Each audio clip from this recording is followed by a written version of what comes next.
లెక్కకైతే ఎక్కువ సర్పంచ్ సీట్లు అధికారంలో ఉన్న పార్టీనే గెలవాలి. గంప గుత్తగా సీట్లు వచ్చేటట్టు గాలుండాలి గాని మొదటి విడతల పబ్లిక్ మొట్టికాయలు గట్టిగానే వేసిండట కాంగ్రెస్ పార్టీకి సర్పంచ్ ఎన్నికలల్లా.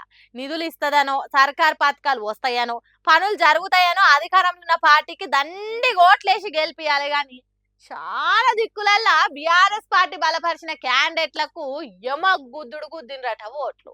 ఇక 4-5 వేల ఓట్లున్న పెద్ద గ్రామ పంచాయతీలల్లా గులాబీ దండు దెబ్బకు గూనెళ్ళిందట కాంగ్రెస్ పార్టీ బలపరిచిన క్యాండిడేట్లకు. పెద్ద పెద్ద లీడర్లం మేము అని చెప్పుకున్న తోపు కాంగ్రెస్ పార్టీ ఎంపీల, ఎమ్మెల్యేల మండలాలల్లా కాంగ్రెస్ పార్టీ క్యాండిడేట్లను కరుసుకొని వాడేటట్టు చేసిండట పబ్లిక్. ఇక కొన్ని దిక్కులల్లా సమాన ఓట్లు వచ్చిన జాగలల్లా అధికారం చేతులున్నదని తిమ్మిని బామ్మి చేసి తిరకాసు లెక్కలు చెప్పి కాంగ్రెస్ పార్టీయే గెలిచిందన్నట్టు ఫలితాలు ఇచ్చిండట ఆఫీసర్లు. అందుకే యోగిట్లా రోడ్ల మీదకి వచ్చి లొల్లి చేస్తున్నారు పబ్లిక్.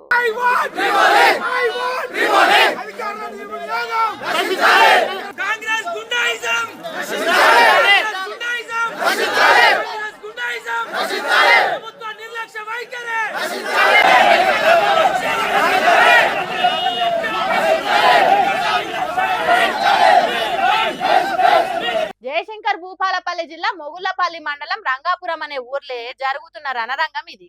కాంగ్రెస్ అభ్యర్థికి బీఆర్ఎస్ అభ్యర్థికి సమాన ఓట్లు వస్తే టాస్ వేసి ఎవరి అదృష్టం ఎట్లుంటే అట్లా ఫలితాలు ప్రకటించాలి గాని ఆఫీసర్లు అనేటోళ్ళు కాంగ్రెస్ పార్టీ కార్యకర్తల తిరగ మారిగో గింత ఆగం చేస్తున్నారని పోరాటం చేస్తున్నారు.